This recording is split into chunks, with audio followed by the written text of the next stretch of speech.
Duluth, Minnesota. An ATV rider wanders onto thin ice and plunges into the frozen St. Louis River. Using his Leatherman as an ice pick, he claws his way to safety. Orem, Utah. Emergency room workers' attempts to help a patient have failed. The hospital's medical cutters are discarded, and a Leatherman is used to cut a shingle and metal staple from the patient's hand. Dillingham, Alaska. A small plane's landing gear is jammed, and fuel is running low. With no other options, the pilot uses his Leatherman to pry open a panel and repair the gear.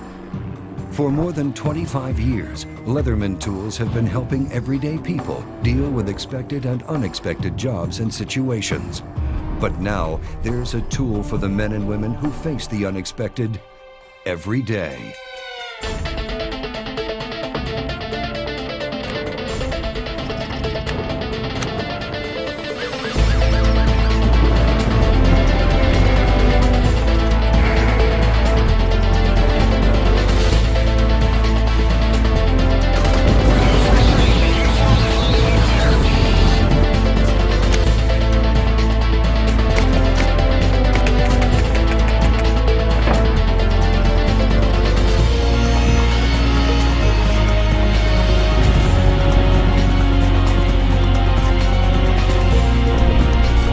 It's here, the Leatherman MUT, created for those who deal with the unexpected on a very regular basis.